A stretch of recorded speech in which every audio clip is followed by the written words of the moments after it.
Bonsoir, Excellence. Bonsoir. Alors, certains de vos détracteurs vous ramènent régulièrement une phrase, et cette phrase remonte aux premiers instants de votre prise de pouvoir, quand vous disiez que si tout est mis en œuvre, 3 mois suffiraient pour tendre vers la fin de la guerre. Et ces détracteurs disent aujourd'hui que 3 ans plus tard, la guerre n'est pas totalement terminée. Monsieur le Président, ce soir, que leur répondez-vous? D'accord, merci beaucoup. Et merci à tous d'être venus pour cette interview. C'est vrai, c'est ce que nous aurons souhaité, mais les choses n'ont pas été comme on le pense. Et je dis si tout est mis en œuvre. Alors, il y a plusieurs perspectives à mettre en œuvre pour pouvoir atteindre cet objectif dans ce laps de temps. Mais tout n'a pas été mis en œuvre comme on le souhaitait. Primo, l'adversité. Alors, dès que nous sommes arrivés au pouvoir, nous aurons espéré qu'on nous laisse travailler très rapidement et pouvoir avancer. Malheureusement, certaines personnes nous ont approchés et ont voulu que nous allions dans leur sens parce que leur objectif n'était pas que la guerre finisse de sitôt. Je veux parler de certaines forces étrangères qui étaient présentes sur notre sol.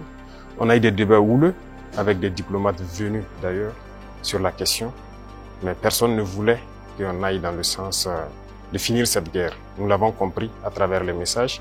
S'il arrivait que des gens viennent jusqu'à nous dire qu'il faut qu'on accepte qu'ils soutiennent les terroristes et nous soutenir également, ça veut dire ce que ça veut dire, c'est une guerre entretenue. Donc nous avons très vite compris, on s'est débarrassé de toutes les forces qui étaient présentes ici, que ce soit les forces françaises, les forces américaines, et nous avons compris que la lutte sera âpre. La deuxième chose aussi était nous croyions que nous avions quand même un minimum d'armes et de munitions en stock. Aujourd'hui, je peux vous dire ce que j'ai trouvé par exemple en stock. Il y avait en tout et pour tout au Burkina Faso moins de 100 000 cartouches de Kalachnikov. Et les armes, nous avions à peine une centaine. Comment est-ce qu'on pouvait faire la guerre? Il fallait se rééquiper, redoter l'armée en effectifs, en armement et tout. Ce qui a fait que l'objectif de 3 mois, si ces conditions préalables étaient réunies, c'était bien possible. Mais il n'y avait rien. On n'était pas préparé à la guerre, tant sur le plan équipement que sur le plan effectif. Justement, Monsieur le Président, vous venez de le dire, quand vous prenez le pouvoir, si on veut caricaturer, il y avait plus d'hommes que de munitions dans l'armée burkinabé. Et aujourd'hui, où en est-on avec le programme d'armement de cette armée-là? Et puis, quels sont les signes qu'elle est en train progressivement de monter en puissance? Très bien, je l'ai dit. Je ne peux pas dépeindre toute la situation qu'il y avait, c'était catastrophique. Et comme je l'ai dit, vous pourrez enquêter. Il y a peut-être même dans cette salle des militaires qui étaient sur le front, sans armes. Ça existait dans notre armée. Donc ce sont des situations, on croyait que c'était juste, je dirais pas de la mauvaise foi, mais une situation incompréhensible. Pour nous, il y avait les armes et on refusait de doter. Mais quand on a été face à la réalité, très vite, on s'est résolu à chercher d'abord à armer l'effectif qui était là. Et là, ça a été la croix et la bannière. Parce que beaucoup de puissances ont refusé de nous vendre les armes. Et donc, on s'est tourné vers ceux qui avaient envie de nous vendre les armes. Très vite, on s'est équipé. On a recruté les VDP, on a pu payer tout ce qu'on voulait. Le processus, nous avons fait un plan d'équipement pour une montée en puissance. Et comme vous le constatez depuis maintenant 2 ans, les équipements commencent à rentrer. C'est toujours pas fini. Et ça continue de venir. Peut-être que dans quelques jours, vous verrez encore de nouveaux équipements qui seront présentés, qui sont principalement des équipements d'appui. Parce que d'abord, l'infanterie, il fallait l'équiper pour que chaque homme puisse avoir une arme en dotation. Ça, c'était un gros défi. Nous y sommes. On continue de recruter, comme vous le constatez. Chaque année, c'est entre 10 000 et 15 000 hommes qu'on recrute. Ça, c'est un effort considérable. Parce que, quoi qu'on dise, l'adversité est là. Et le volume de terroristes augmente. Parce que les impérialistes recrutent beaucoup de mercenaires qui viennent au Burkina Faso pour combattre. Donc, il faut qu'on s'adapte à la situation. Et maintenant, nous avons notre 3e phase, qui n'est plus d'acheter, mais de fabriquer nous-mêmes. Et nous sommes aussi là-dedans. Donc, c'est ça la montée en puissance. Il faut bien s'équiper, mais aussi créer une industrie de défense. Ça, c'est très important. Dans quelques mois, bien quelques années, on aura ici, nos militaires vont utiliser des armes mine in Burkina. Bien sûr. Nous avons la capacité intellectuelle. Il y a de la ressource. Il suffisait juste de chercher. Et voilà. Nous sommes là-dessus. Vous serez surpris sûrement. Alors, Monsieur le Président, cette guerre, est-ce que nous pouvons la gagner? Est-ce que nous allons la gagner? Nous ne pouvons que la gagner. Qu'est-ce qu'on ferait? Soyez sûrs, nous n'irons nulle part et nous allons gagner cette guerre. Je vous ai dit que la menace mue beaucoup, mais nous nous adaptons. Et la force de l'armée burkinabé, c'est que c'est l'une des armées les plus résilientes au monde. La pression que le Burkina Faso a, et je ne pense pas que sur cette terre actuellement, il y a un pays qui a cette pression. Mais nous tenons, nos hommes se battent et nous nous adaptons constamment à la menace. Et nous comprenons d'où vient la menace, comment ça se manifeste, c'est ça le plus important. Et actuellement, je peux vous rassurer que bientôt, nous parlerons d'un albinos noir qui va apparaître. Et vous verrez. Ne me demandez pas de quoi il s'agit. Je pense que vous comprendrez plus tard. La guerre va finir et très vite. Justement, pour gagner cette guerre, vous venez de le dire, il faut des armes et il faut aussi des hommes. Et surtout des hommes déterminés. La détermination, vous le savez, c'est le game changer majeur. C'est ça qui fait la différence dans toute guerre. En ce moment, au moment où on parle, quel est exactement le moral de nos troupes sur le terrain? Vous avez très bien touché le cœur du problème, la ressource humaine, les hommes déterminés. Il ne s'agit pas juste de payer de l'équipement, il faut des hommes déterminés. Et si vous remarquez, nous sommes en train de construire une armée de qualité. Et il n'est pas rare que souvent, lorsque nous jugeons qu'un chef d'élément ou bien une unité a failli à sa mission, qu'on les radie et qu'on les poursuive. C'est arrivé plusieurs fois et ça continuera comme ça. Si vous êtes engagé pour être militaire, vous devez accomplir la mission parce que la mission est sacrée pour vous. Et l'autre chose, c'est que malgré la pression, malgré les défis, les hommes continuent de se battre et ils sont très résilients. Si aujourd'hui vous attrapez un soldat burkinabé et le demandez, est-ce que vous voulez que d'autres personnes viennent se battre à votre place ou viennent vous aider, ils vous diront jamais, ils préfèrent mourir. C'est à ce niveau que vous jugez leur morale. Ils sont prêts, toujours prêts, malgré la situation. Peu importe la bataille qu'on perdra, on va toujours maintenir le terrain. C'est ça qui est très important dans le mental des soldats. Donc, le moral est au top. Les gens n'espéraient pas être à ce niveau d'équipement, ils y sont. Donc, ils se donnent à fond. Et moi, je ne peux que féliciter et remercier tous ceux qui se battent. C'est très important. Alors, Monsieur le Président, dans votre argumentaire, vous parlez d'une guerre qui prend différentes formes, qui mue. On se demande, on se pose toujours cette question 10 ans après, qui attaque le Burkina Faso? Ce n'est pas du terrorisme seulement. C'est une guerre pour s'accaparer de nos richesses et nous empêcher de nous développer. Je l'ai une fois développé lors d'un discours, je pense. Je disais que si nous, on arrive à exploiter convenablement notre sous-sol, à transformer ce que nous sommes en train d'exploiter ici, ce que nous produisons, il y aura un sous-emploi chez eux là-bas. C'est une bataille. Ils pillent nos richesses pour pouvoir survivre. Donc, c'est une guerre d'indépendance. Il faut que nous menons cette guerre pour être totalement indépendants, décider de notre développement, de notre trajectoire. Donc, c'est de ça qu'il s'agit actuellement. Monsieur le Président, vous venez de le dire, on parle de sécurité et de défense du Burkina Faso. Venons-en à votre sécurité personnelle. Vous venez de l'évoquer il y a un instant, la pression est énorme. Elle est grande, le danger vient de partout. Monsieur le Président, rien qu'en 2025, il y a eu plusieurs tentatives de coup d'État qui ont été déjouées. Monsieur le Président, est-ce qu'il vous arrive parfois d'avoir peur? Merci, je pense que c'est la seule force que j'ai. J'ai pas peur. Parce que j'ai confiance en vous tous. Ça, c'est la première chose. Il faut avoir confiance au peuple. Parce que c'est le peuple qui nous a confié cette mission. Et j'ai confiance au peuple. Qu'ils comprendront. Et voilà pourquoi on n'hésite pas aussi à être devant le peuple pour leur expliquer la situation et leur dire ce qu'il y a. Et ça permet de garder une très bonne relation. Ça, c'est la première des choses. La deuxième chose, comme je l'ai dit, il y a une mentalité qu'il fallait développer au sein même de nos forces. Ça, c'est très important. Actuellement, cette mentalité-là, les gens comprennent pourquoi ils se battent. Vous prenez, il y a quelques années de cela, plusieurs officiers sur le terrain ne savent pas pourquoi ils se battent. Mais si nous savons pourquoi nous nous battons, qui nous avons en face et pourquoi il y a cette pression, les gens comprennent mieux. Et voilà pourquoi nous avons même créé tout de suite l'Institut, l'école supérieure militaire, pour que nous puissions former nous-mêmes nos militaires et les mettre ce que nous voulons dans la tête.... » Retenez une chose, si vous laissez vos forces être formées par d'autres puissances, ils les mettent dans leur tête ce qu'ils veulent. Ils les endoctrinent comme ils le veulent et c'est plus facile de les manipuler. Mais ici au Burkina actuellement, c'est ce qui fait mal d'ailleurs à beaucoup de puissances impérialistes. Ils n'arrivent pas à pénétrer notre armée. Tous ces bataillons qui ont été créés, tous ces hommes qui sont là, personne n'est venu d'ailleurs les former. Nous sommes bâtis sur notre expérience terrain et nous les avons formés. J'ai personnellement participé à des entraînements de certaines forces au tout début. Donc ça c'est déjà une deuxième force.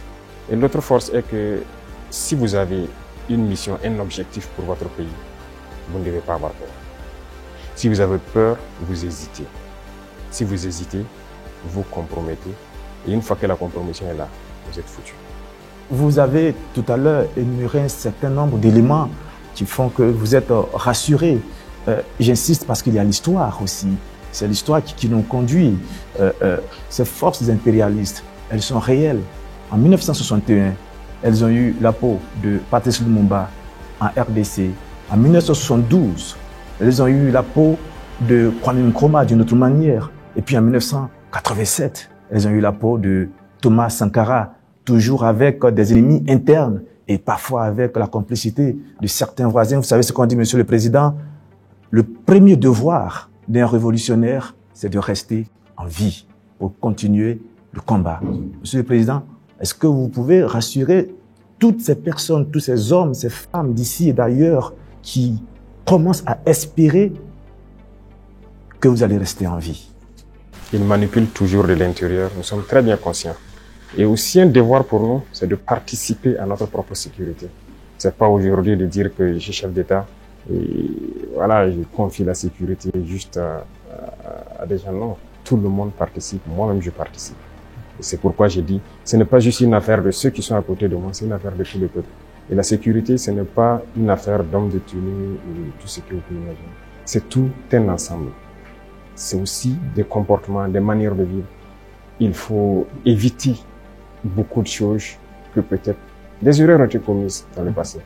Nous avons lu beaucoup sur tous ceux dont l'impérialisme a eu la peau et nous avons appris beaucoup de leçons. Voilà pourquoi on dit, on ne laissera pas les choses se répéter. On anticipera, quitte à ce que les gens interprètent comme ils veulent, on va anticiper. Mais parce que nous avons compris le message, l'espoir qu'il y a, on fera tout pour anticiper toujours les actions de l'impérialisme. Monsieur le Président, du regard de la journaliste que je suis, je me dis qu'il y a un encerclement des pays de l'AES. Quand je regarde un peu en Côte d'Ivoire, il y a un camp militaire à Odiéné, près du Mali et du Burkina. Le Sénégal installe des unités à la frontière avec le Mali, sans oublier également le Bénin qui fait frontière avec le Burkina Faso et le Niger. Est-ce que, Monsieur le Président, vous partagez ce point de vue? Est-ce que vous voyez les choses de cette manière? Je pense que quand vous décidez de faire la révolution, il faut vous apprêter à cette adversité. C'est logique qu'ils nous encerclent. C'est logique qu'ils essaient de nous faire tomber. C'est logique. C'est comme je dis, c'est une bataille. Ils se battent pour leurs intérêts. Et c'est à nous, si on a décidé de faire la révolution, de tout mettre en œuvre pour que cet encerclement soit bon. Vous voyez, l'Afrique, on a l'habitude de ne pas avoir d'abord une armée forte. Il n'y a pas d'État s'il n'y a pas d'armée forte. Mais bon, c'était le système. Comme je l'ai dit une fois aux couleurs, ils sont venus nous flatter. Non, il ne faut pas vous armer. Même dernièrement, je pense qu'il y a dans une interview un général américain qui a dit encore que nos pays n'ont pas besoin d'être militarisés. C'est leur conception. Nous sommes comme des enfants, c'est eux qui doivent venir s'asseoir, faire la sécurité pour nous. Et beaucoup de pays sont dans cette situation. Ils ne construisent pas d'armée. Et quand la situation arrive, c'est le chaos. Nous sommes en train de construire une armée forte. Voilà pourquoi je dis, on se bat en Burkinabé et on se forme en Burkinabé. Ça, c'est très important. Avant, c'est quoi? Chaque fois, les forces étrangères, tout le monde vient pour former vos soldats. On vous prend comme des moins que rien. Aujourd'hui, beaucoup de forces étrangères cherchent à venir s'entraîner avec nous. Vous n'allez pas imaginer. Les plus grandes puissances cherchent à venir s'entraîner avec nos soldats. Mais ce n'est pas juste l'entraînement. Ils veulent apprendre comment on fait, comment on procède, qui nous entraîne. Mais personne aujourd'hui ne sait comment les dires sont formés, comment on les entraîne, comment on les équipe. Pourquoi nous on croit que c'est les autres qui doivent venir nous former? Ils n'ont pas créé quelque chose. Ils ont réfléchi. Nous sommes dotés de cerveau. Donc, il faut une armée puissante pour faire face à l'adversité. Ils vont continuer à nous encercler. Parce qu'il y aura toujours en Afrique des États comme ça, des chefs d'État comme ça qui vont autoriser. Parce qu'ils ont les mains liées, ils trahissent toujours, ils vont accepter toujours que les impérialistes viennent chez eux pour attaquer leurs propres frères. Ça, si vous acceptez la révolution, vous devez partir avec ce concept. Ça va exister. Donc, on n'y peut rien. On fait avec, mais c'est à nous de nous préparer pour que l'encerclement soit nul, qu'ils ne puissent jamais atteindre leur objectif. C'est tout. Donc, on fait avec. Tout récemment, la CEDEAO a tenu un forum des chefs d'état-major général des armées d'Afrique. Le Mali et le Burkina Faso n'y étaient pas, mais le Niger, si. On sent un manque de solidarité, vous qui êtes au sommet de l'État. Qu'est-ce que vous pouvez nous dire? Bon, pas un manque de solidarité. Retenez que c'est une confédération, ce n'est pas une fédération. Sur certains aspects, on fait beaucoup de choses, en tout cas en tandem, mais dans la charte, il est dit que des pays peuvent décider des relations et de ce qu'ils peuvent faire. On ne peut pas dire à tel pays de ne pas collaborer avec tel pays, non. On n'est pas à cette étape d'abord. On est en train de consolider la confédération sur les aspects, un bon nombre d'aspects de développement, de défense et de diplomatie. Et après, on va passer à la fédération. Ce sont des étapes. Donc, le Niger peut participer à des rencontres. La confédération, on ne se ferme pas. On fait des ouvertures, on côtoie tout le monde. Nous sommes très panafricanistes. On est vraiment ouverts à l'intégration, à tout ce qu'il y a, mais avec des principes. D'accord. Comme il s'agit de défense et de sécurité, on vous laisse une dernière question. Merci Sagnon, mais la question que je vais poser, pardonnez-moi, ne fait pas partie de la défense ni de la sécurité, mais de vos relations avec nous, les médias. Monsieur le Président, est-ce que vous avez un problème particulier avec les médias, donc avec nous, les journalistes? Je dis cela parce que on a l'impression qu'il y a eu un malentendu. Je parle des médias nationaux, pas des médias internationaux, dont certains sont tombés dans la poubelle depuis un certain moment. C'est un fait. Et pas des médias nationaux. On a l'impression qu'il y a eu un malentendu au début et il y a quelque chose, un brouillard comme ça qui est là. Comment vous analysez la situation, Monsieur le Président? Vous savez que je ne suis pas hypocrite. Il y a eu un malentendu. Il y a eu un brouillard au début. Mais aujourd'hui, je dois dire que je félicite beaucoup de médias pour leur travail professionnel. Il faut éviter de suivre le travail de l'impérialisme. Certes, beaucoup parmi vous ont été formés par eux. C'est ça, vous avez été à l'école du blanc, comme on aime le dire. C'est eux qui vous ont formé au journalisme. Donc moi, je ne vous en veux pas souvent quand les gens essaient de se comporter comme eux. Mais je parle pour que les gens prennent conscience qu'il s'agit de notre patrie. Regardez ce matin, par exemple, lisez les titres des journaux en France. Ils vous diront peut-être il y a une mobilisation pour mettre la pression sur le Premier ministre. Ils ne vous diront pas qu'il y a eu une marche contre le pouvoir ou quelque chose. Mais si c'était au Burkina, vous direz qu'il y a une marche contre le pouvoir. Vous comprenez? Les Français nous appelaient, ils continuent de nous appeler putschistes, jeunes et quoi. C'est du français. Mais les journalistes nous appelaient aussi putschistes, jeunes ici. Pourquoi suivre les yeux fermés? C'est de l'esclavage toujours. Moi, je veux qu'on quitte cela. Chaque État doit se battre pour ses intérêts. Les journalistes se battent pour leurs intérêts. Pourquoi nous, on ne doit pas se battre pour nos intérêts en Afrique? Donc c'est ça, c'est pas uniquement les journalistes. J'en viens à certains intellectuels qui sont sur des plateaux de télé en Afrique aussi. Quand ils prennent la parole, vous posez des questions, mais est-ce qu'il est africain? Ou bien, génétiquement, il n'est pas là, quoi. Il n'est pas avec nous. C'est une réalité. Un retard. Oui, il faut se décoloniser les mentalités, les manières de faire. Chacun doit se battre pour sa patrie. Vous pouvez avoir une information qui est peut-être vraie et juste, mais vous décidez de ne pas sortir l'information. Parce que ça peut porter préjudice à la défense nationale, à la sécurité, à la cohésion, et ainsi de suite. Ça, c'est une décision souveraine, parce que vous voulez préserver votre pays. Mais on ne dit pas seulement dès qu'il y a une information, il faut la sortir. Non, c'est pas comme ça. Et très souvent, les journalistes, comme on aime le dire, le train qui vient à l'heure, ça ne les intéresse pas. C'est le train qui est en retard. Vous le savez, Monsieur le Président, donc vous nous comprenez de temps en temps. Ah oui, mais il faut éviter ça. Moi, je veux maintenant que vous vous intéressez au train qui vient à l'heure. D'accord. Je voudrais vous laisser avec une phrase qui est la devise d'un grand club européen. C'est celle-là: notre maillot peut être tacheté de sang, de boue et de sueur, mais jamais de honte. C'est tout ce que je vous souhaite, Monsieur le Président. Merci grandement. Nous abordons donc le volet politique et société de cet entretien. Et nous recevons pour cela Mathieu Somda de Radio Burkina et Colette Kombari de la télévision Impact TV.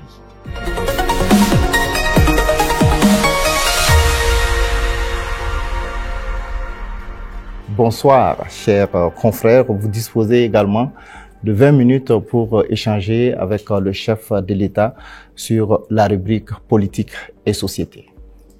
Excellence, Monsieur le Président, 30 septembre 2022, 30 septembre 2025, bientôt 3 ans de gestion du pouvoir d'État.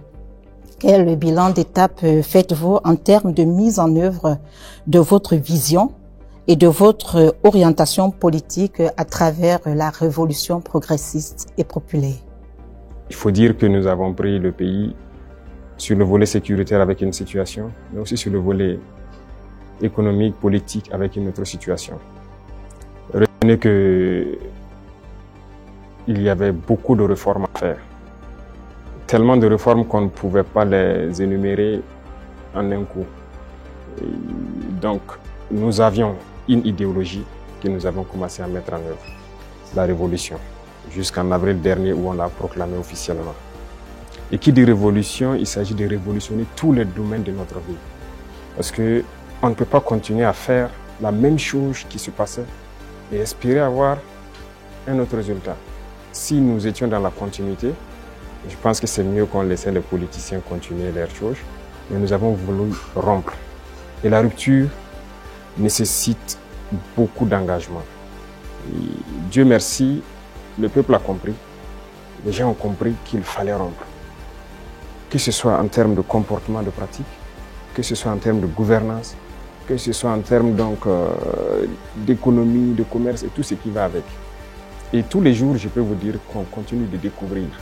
Parce que le système qui était en place, moi j'aime caricaturer pour dire que c'est comme un gros nœud que nous avons trouvé. Quand vous défaites un autre apparaît. Quand vous défaites un autre apparaît. Donc il y avait beaucoup de maux dans notre société que nous sommes actuellement en train de résoudre.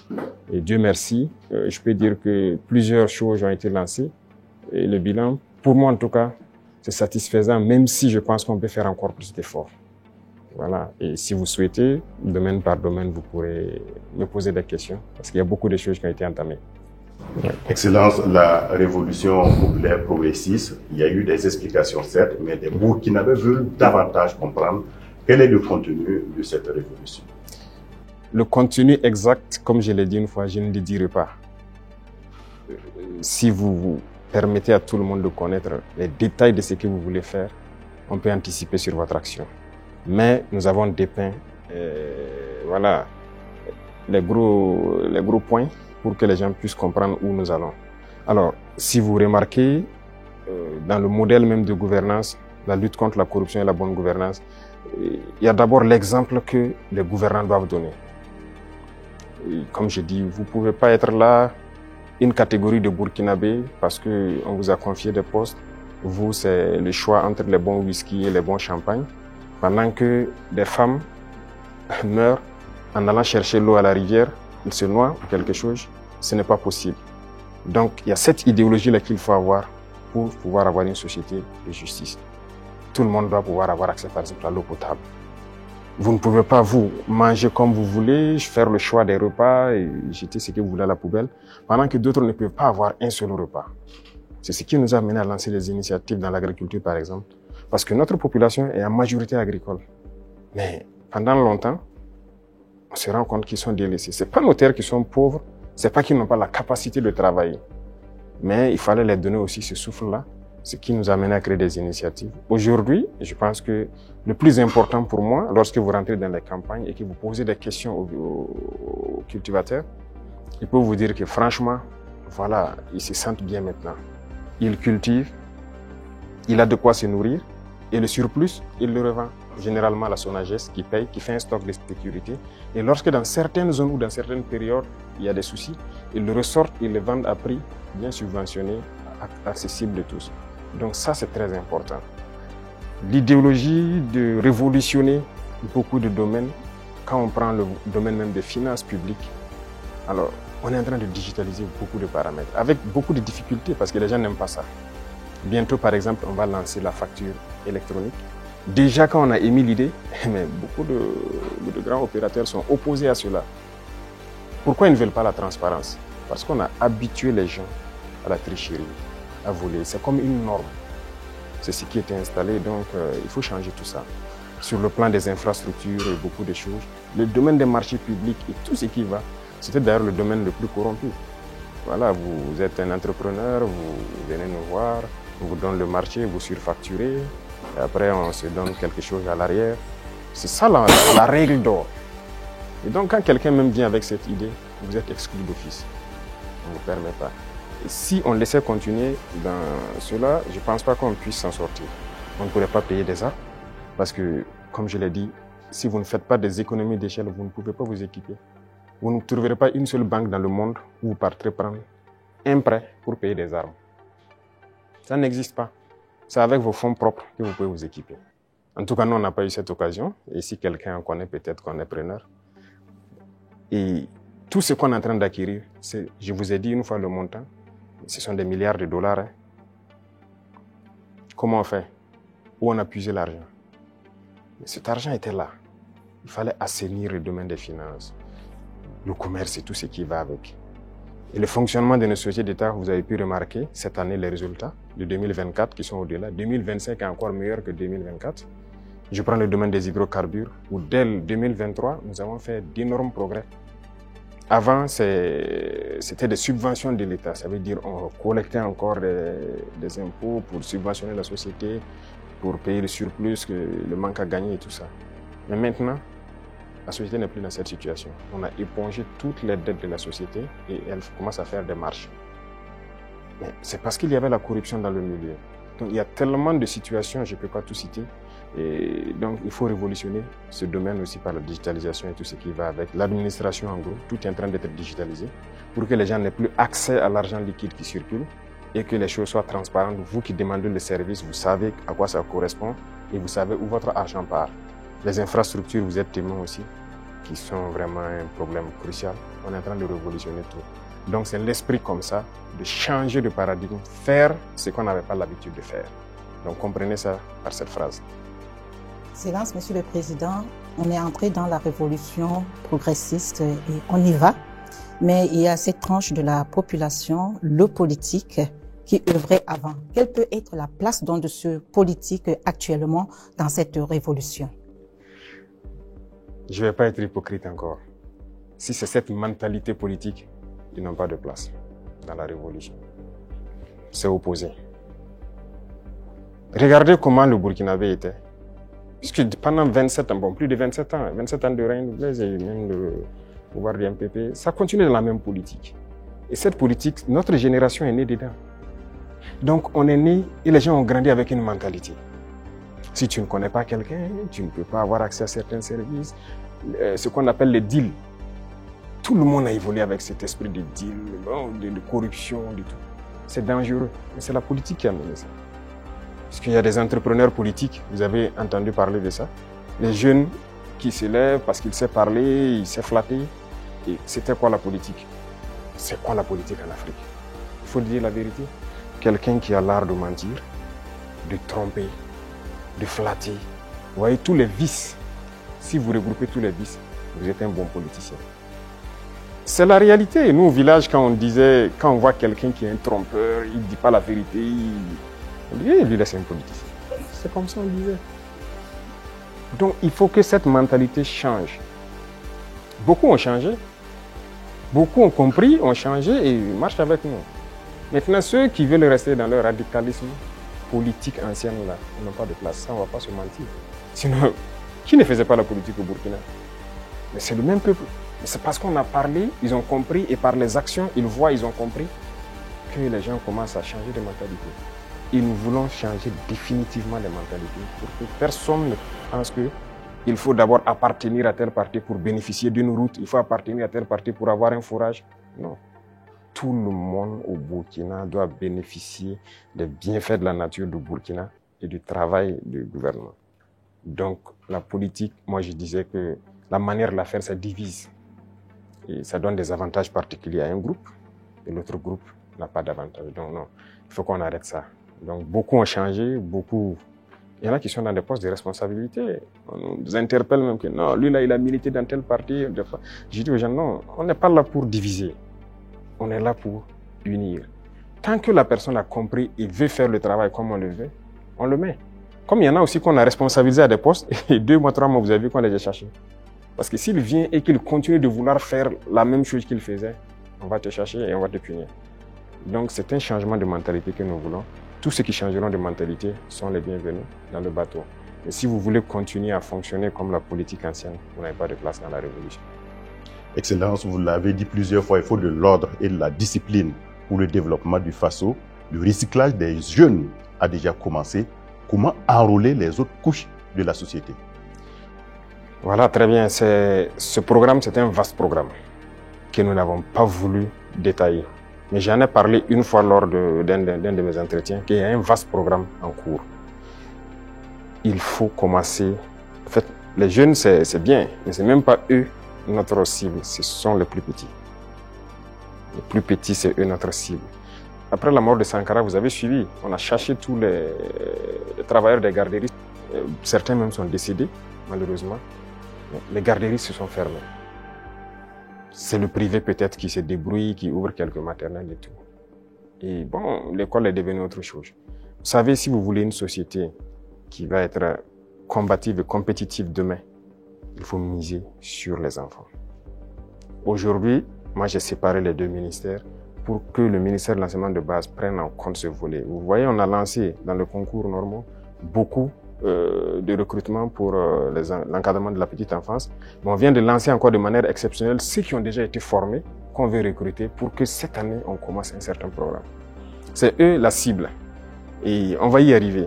Nous avons un programme pour que on puisse commencer une certaine éducation patriotique, civique au niveau des plus petits. Et une fois que c'est ancré là-bas, nous avons de bons citoyens demain. La jeunesse aussi, on le fait avec. Les bacheliers, on les a fait rentrer en immersion. Ils avaient peur au début, mais je pense qu'ils ont compris beaucoup de choses. Ils doivent être plus solidaires, humbles. Ils doivent comprendre le Burkina. Parce que quelqu'un qui est né, excusez-moi, à Ouaga 2000 ici, qui est dans...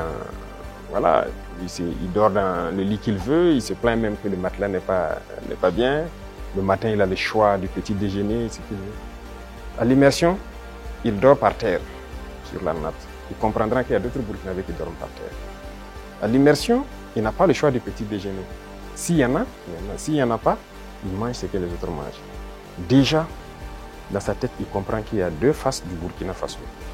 Et j'ai dit à l'immersion de les priver. Il y a des jours où ils auront 2 repas, des jours 1 repas et des jours sans repas. J'espère qu'ils l'ont fait. C'est pour qu'ils comprennent la vie. On est jeunes, mais si on a atteint cet âge et qu'on n'a pas compris qu'il y a plusieurs types de Burkinabés, c'est dangereux. Il faut que les jeunes comprennent qu'il y en a qui n'arrivent même pas à s'offrir un repas. Et quand lui va dormir avec la faim, toute une journée il n'a pas mangé, vous croyez que si demain on le confie une responsabilité, il va toujours avoir ça en tête. Ah, si moi j'ai dilapide l'argent et qu'il y en a qui n'ont pas à manger, c'est la conscience qui va le gronder. Donc ce sont des épreuves qu'on les fait faire. C'était 45 jours que j'avais programmé, mais à cause des inscriptions, j'ai dit de faire 30 jours. Mais les prochaines échéances, j'espère qu'on ira à 45 jours. Donc les futurs bacheliers et brevetés doivent se préparer à affronter ça. Et le programme va continuer à s'enrichir, c'était la première expérience. Mais nous espérons pouvoir changer, même les jeunes, leur mentalité. Excellence, en Conseil des ministres, la décision de réformer la loi agraire et foncière, le statut des chefs coutumiers et traditionnels avait été adopté. Quelles sont les motivations? La réforme agraire était nécessaire. Vous savez combien de conflits sont nés dans cette question de terre?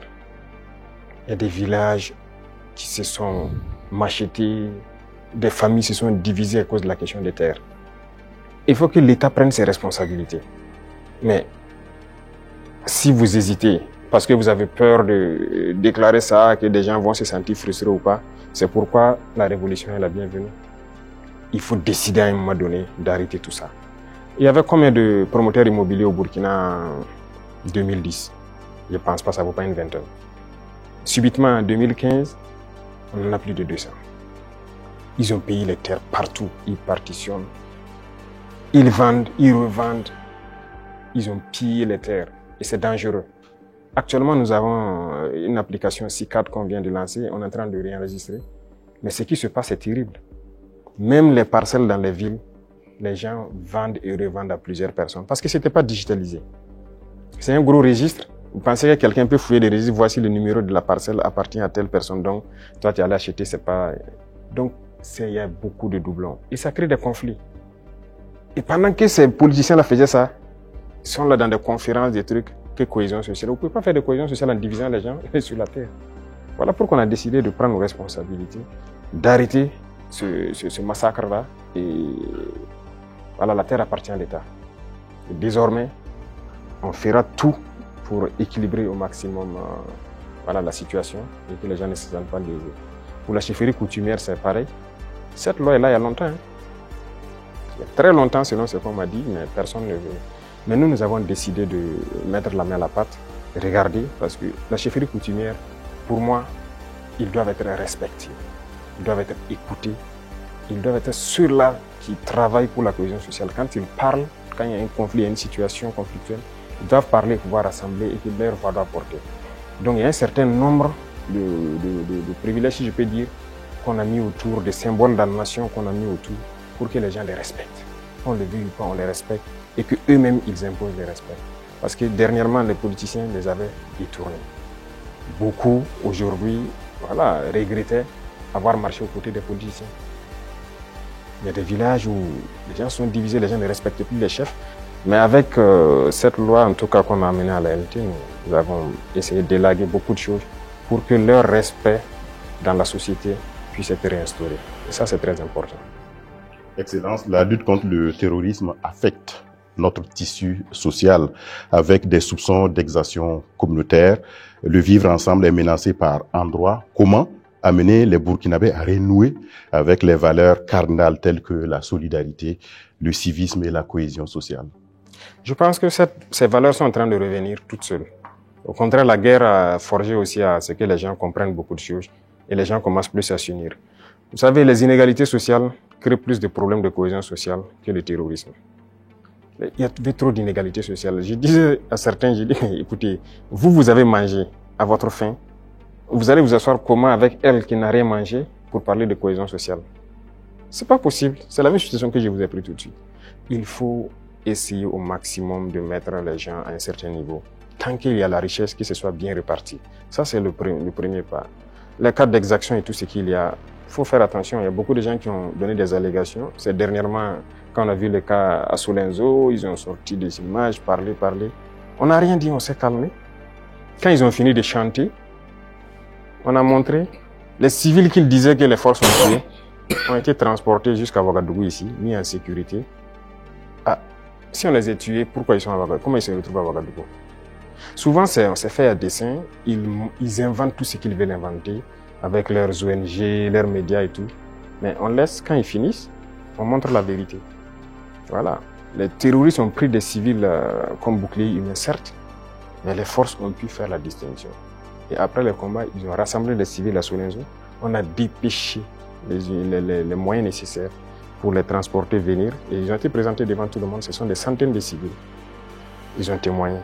Donc, il faut qu'on fasse attention aux récits de certaines personnes qui veulent juste développer des thèses. Et leur objectif, c'est de nous diviser. Mais nous, on ne doit pas tomber dans ce piège-là. Voilà. Excellence, on a constaté cette année une reprise du dialogue social entre le gouvernement et les syndicats après plusieurs années d'interruption. Quel message donc renvoie votre gouvernement avec ses partenaires sociaux quand on sait que la situation était tendue entre le gouvernement et les syndicats? Comme c'était tendu entre le gouvernement et les journalistes. Il faut que chacun comprenne qu'il faut se battre pour sa patrie. Nous avons fait comprendre aux gens. Vous savez, moi j'ai parlé avec les responsables syndicaux. Je les ai réunis ici, je les ai parlé à un moment donné de notre histoire. Mais j'ai été déçu après. Donc je les ai dit, soit vous êtes burkinabé ou vous n'êtes pas burkinabé. Donc le bras de fer s'est enclenché. Mais après on a décidé de les revoir parce qu'on suppose qu'ils ont compris le message. Et même ça, Je ne vais pas mentir, quand ils sont venus, ils ont voulu encore comprendre et sortir certains comportements, les faire comprendre, ça ne marche pas. Le pays est en guerre, il faut tout faire pour le pays. Ce syndicalisme importé là, c'est pas du syndicalisme ça. Il y en a même qui se vantent d'avoir participé à la chute de Sankara. C'est eux qui ont tout commencé, ainsi de suite. Vous croyez que c'est bien ça? Les Occidentaux vous manipulent et vous continuez à agir comme eux ils veulent. Ça, c'est pas du syndicalisme. Un syndicaliste se bat pour les intérêts des travailleurs. Mais la plupart du temps, ce que les responsables même veulent, c'est venir manger avec le pouvoir. Et les gens se disent non. Écoutez, nous on a beaucoup de dossiers sur beaucoup de personnes, pas seulement les syndicalistes. Hein. Dans la société, on a beaucoup de dossiers. Les gens qui nous ont approchés au début, qui ont voulu des avantages, qui ont voulu quoi, qu'on a refusé, qui se retournent, qui sortent, qui parlent. On a leur dossier. Donc, syndicalisme sain, il y a beaucoup d'actes que l'on a posés. On n'a pas attendu que les gens sortent dans la rue pour marcher, pour le poser. Quand j'ai parlé des travailleurs des garderies, là, c'est pas quelqu'un qui est venu nous dire qu'il y a des travailleurs qui avaient été cherchés, il faut les remettre dans leurs droits. On a vu un dossier, et on a trouvé qu'il faut les remettre dans leurs droits. On a dit au ministre des Finances, trouve l'argent nécessaire pour régler. Les gens de la mairie, des gens, la brigade verte là, ceux qui travaillent, mais ils avaient combien de mois d'arriérés? C'est pour ces intérêts-là, ces gens-là qui n'ont pas de travail, pour que les gens ne se battaient pas pour ça avant. Mais on n'est pas venu vers nous pour nous dire. Moi, les femmes balaient devant chez moi, c'est un de mes hommes qui est sorti une fois, ils ont dit, ah, ça fait des mois, ainsi de suite, leur travail. Je me suis renseigné, on m'a dit, c'est vrai. J'ai dit de les payer. Il faut rattraper tout ce qu'elles ont raté. Il y en a qui avaient des dizaines de mois d'arriérés de salaire. On a sorti le dossier et on a décidé de rattraper tout ça. Donc, il faut qu'on fasse du syndicalisme sain. S'il y a un problème, qu'on nous approche et qu'on nous explique. Si on peut résoudre, on vous dira on peut le faire. Si on ne peut pas, on vous dit bon, pour l'instant on ne peut pas, mais on pourra le faire dans tant de temps. Mais il y a un problème, on rassemble les médias, on parle comme on veut. Ah, j'espère qu'ils trouveront la solution avec vous. Sinon, si après ça, vous ne venez plus vers nous. Moi, je veux qu'on travaille en africain. Quand il y a un problème dans la maison, on s'assoit, on parle et nous, on se doit d'être véridique. Ce qu'on peut faire, on doit dire clairement, on peut faire ça. Ce qu'on ne peut pas faire, on vous dira aussi on ne peut pas. Maintenant, si vous ne voulez pas, chacun fait ce qu'il peut faire. Mais il faut qu'on soit responsable. Il n'y a pas de problème qui ne puisse pas se résoudre. Et comme j'ai dit, toujours agir avec en tête l'intérêt de la patrie. Ça, c'est très important. Donc, on a repris le dialogue comme on reprend avec tout le monde. On n'a pas rompu le dialogue avec qui que ce soit. Tout le monde est la bienvenue.